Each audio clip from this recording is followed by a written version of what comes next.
Bismillah. Assalamualaikum warahmatullahi wabarakatuh. Alhamdulillah, assalatu wassalamu ala rasulillah, la haula wala quwata illa billah. Untuk melanjutkan materi bekam yang kemarin sempat kita sampaikan, yang ini ya, masalah bekam, maka ini kelanjutan daripada materi al-hijamah bekam. Saya akan mengutip hadis tentang bekam ya. Kenapa kita harus melakukan bekam? Karena Rasulullah sendiri melakukan. Para malaikat disuruh oleh Allah ya, mengatakan untuk menyuruh kepada Nabi Muhammad ya, silsilahnya Allah menyuruh ya, memerintahkan, kemudian malaikat memberitahu mur ummataka bil hijamah. Malaikat itu ngomong pada Nabi Muhammad, perintahkan pada umatmu untuk berhijamah, berbekam ya. Kenapa? Karena di situ ada manfaat yang banyak sekali. Kita awali dengan sebuah hadis, inna afdalu ma tadawaitum bi al-hijamah. Sungguhnya seideal-idealnya pengobatan yang kalian gunakan adalah hijamah. Kemudian riwayat yang lain, inna khairu ma tadawaitum bihi al-hijamah. Sungguhnya sebaik-baik pengobatan yang kalian gunakan adalah hijamah, bekam. Dari sebaik-baik pengobatan, kata sebaik-baik pengobatan, di sini timbul rasa kepingin tahu. Maka kami bekerja sama pernah pada tahun 2014 kita kerjasama dengan Stikes Pemkab pemerintahan kabupaten yang ada di Jombang waktu itu untuk menguji lab darah bekam ini ya. Apakah darah yang keluar itu bisa meringankan sebuah penyakit? Ternyata qadarullah bisa jawabannya. Karena itu mesin ya, yang menjalankan itu lab mesin canggih ya. Mesin ini mengatakan dari 28 peserta yang kita uji lab itu, 1 minggu sebelumnya, sebelum dibekam, kita uji lab, kita bekam di punggung bagian bawah.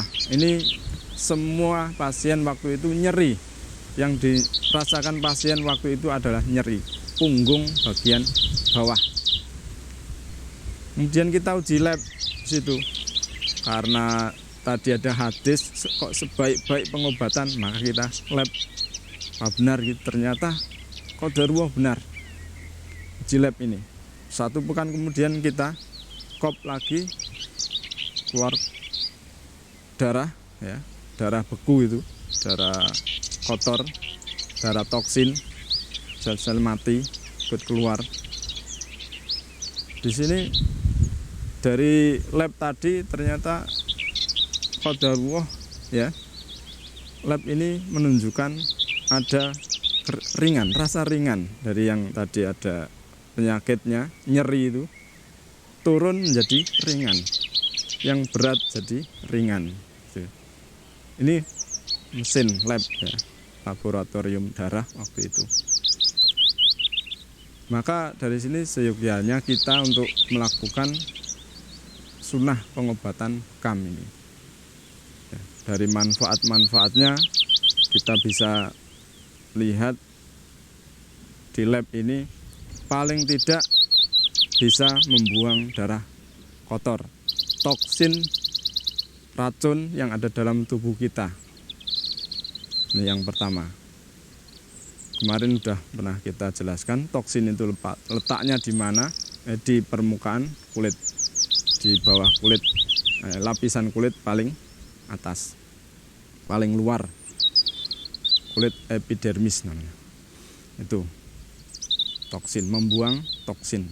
Yang kedua, ya, meregenerasi sel-sel yang ada, memperbarui sel-sel yang ada. Jadi sel-sel yang sudah mati, sel yang sudah rusak itu dibuang melalui penyedotan tadi, dikeluarkan. Maka ada syariat bekam di sini sangat luar biasa, membantu sekali untuk menjaga kesehatan kita. Kemudian bisa menjadikan orang awet muda. Karena apa? Toksin itu berkumpul terus menerus ya, melalui makanan-makanan yang ada, udara yang kita hirup ya. Maka di sini perlu dibuang. Kalau dibuang, maka makanan yang kita makan itu asupannya perlu gizi, vitamin ya. Kalau udah itu masuk, itu akan membuat awet muda. Karena toksinnya keluar, kan ganti yang baru lagi.